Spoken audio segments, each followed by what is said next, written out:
Good day, YouTube. My name is Bill, and we are coming here from Electrified Rides down in Rehoboth Beach. Just wanted to share with you some information relative to the ONYX CTY2. The fleet behind us has a first bike that we received, as well as some of the new bikes that are shipping today and available here in Rehoboth Beach for pickup, tax-free.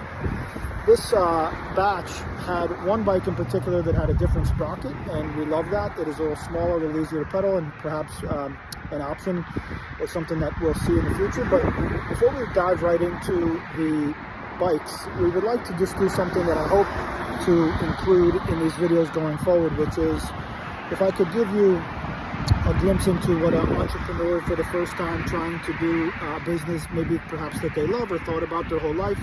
Just want to give you a couple of pieces of information that maybe will help you. 3 examples of things that you wouldn't have thought could get in the way of that dream, and then a couple things to do to get around them. So first things first, when we started our business, we were a customer of a regular bike shop doing a repair on a hub that was an internal part to a Fit Bike Aiken model that I purchased complete while living in Manhattan.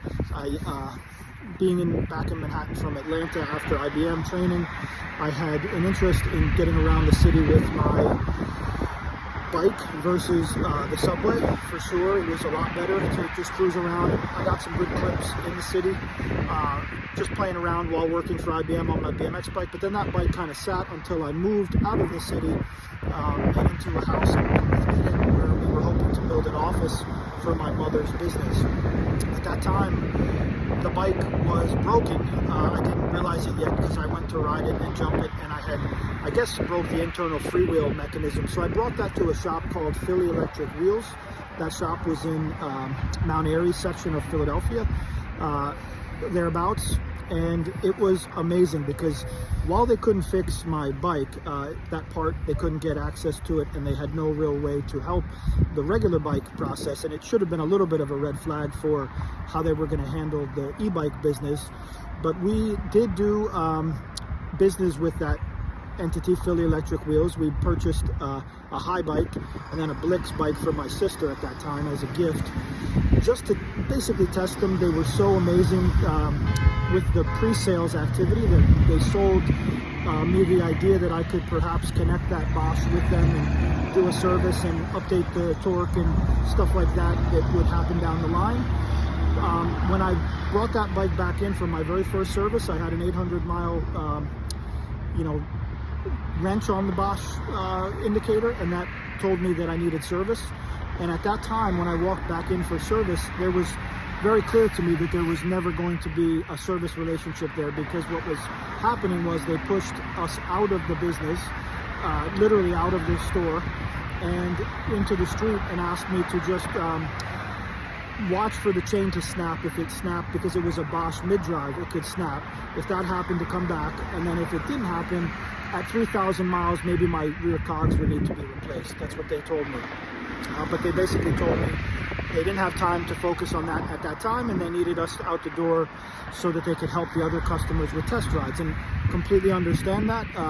Had it not been sold to me up front that there was a service aspect to their business, I probably wouldn't have cared that I got pushed out and waited until something broke to fix it. But it was a really big learning experience, because at that time it was a good amount of money to put into a couple of bikes. And when you don't really know the technology, you're afraid to support it on your own.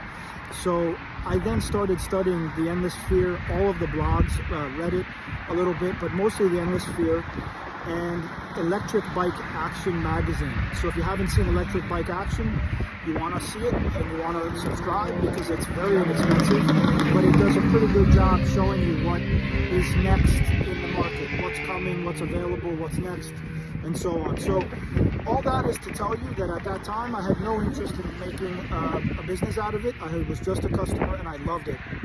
And the reason that I started the business was more or less to help people not go through what I went through, which was 6 months of research, 9 months of research perhaps, after bringing that bike in for service that didn't happen. And then I purchased the bike, which I still have today, and I love it. The Bosch, actually nothing has ever broken, and it's It's a great product, but it is standard on what you buy. There is no tweaking, no mods, no nothing.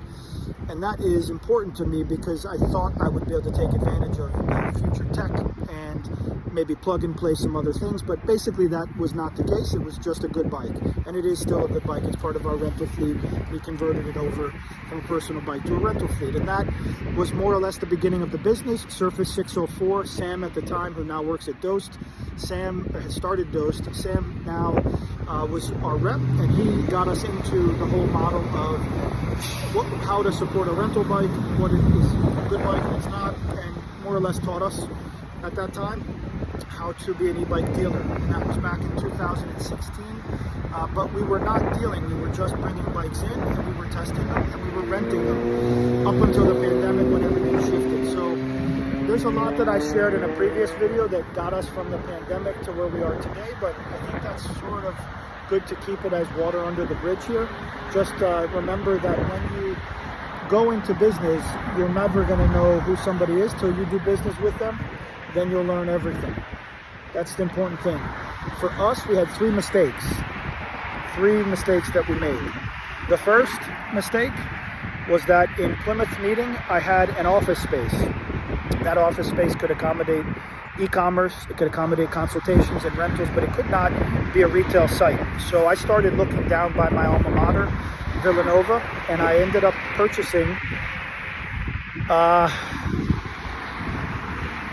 bike from a mainline shop, that a BMX race bike that was from a shop down in Berwyn. And I loved that model, and the owner was almost considering getting out of the business.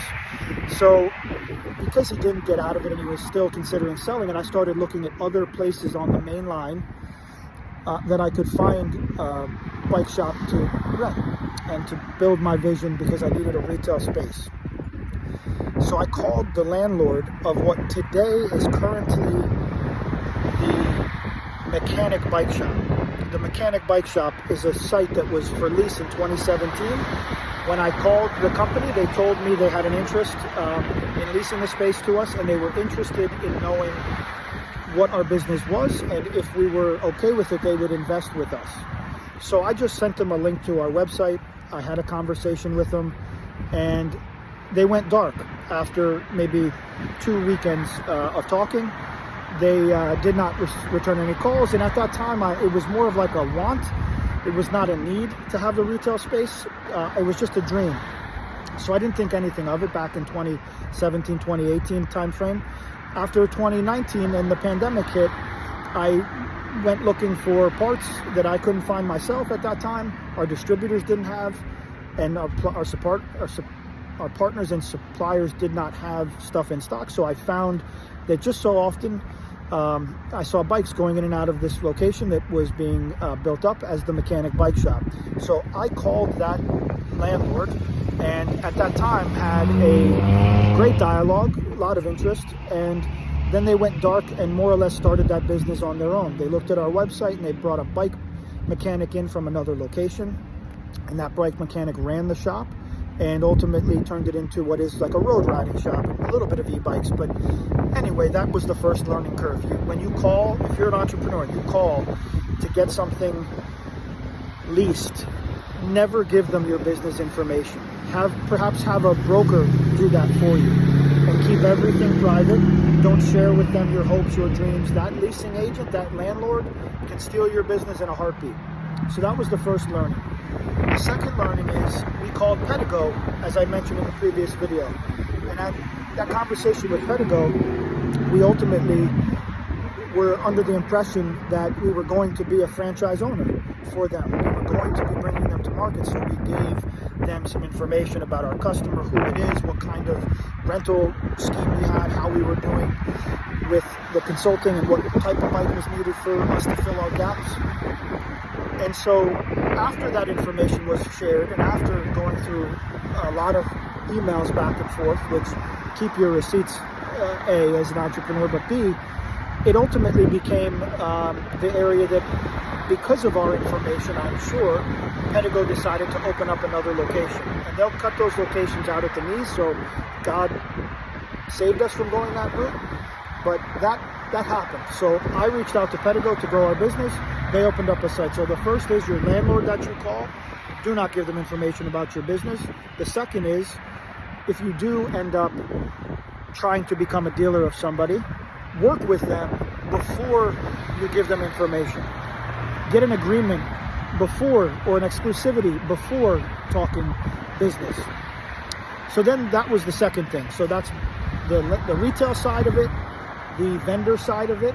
And now let's talk about the marketing side or sales side or partnership side. My last mistake, the third one, the third strike, was trying to grow a business when I knew we were needing help and not necessarily putting the faith in the right people. You can always have a good conversation with someone, but can you do business with them? Can you help them achieve their goals, and then do they stab you in the back to accomplish theirs? You got to ask these questions, because the story can be spun just like the news media can spin anything. It can be spun, and what you do as hard work can be someone else's shine, and that's fine, but it doesn't last. It won't last, but you'll be hurt for some time, as I was with Rayvolt, as I was with Spark, as I was with Huck. These were partners that I thought together we would bring them to market, because we would do the service, we would do the business end of the honoring the bike in the market, in the field, and then we would also have some sales and marketing with a teammate. And so you cannot trust people unless they're on your side, and you know that, be via legal documentation or partnership agreement that they prove to you in the field. That's how they operate, not on paper, not what you see on a video. Because I'll be 100% honest, what I learned in that process with the so-called influencer is that there's no love of bikes there. What there is a profit grab, a money grab, an interest in making fame. If that's what you want, go for it. In our experience, you don't get it chasing it. You got to do it. So now we're going to look at the CTY2.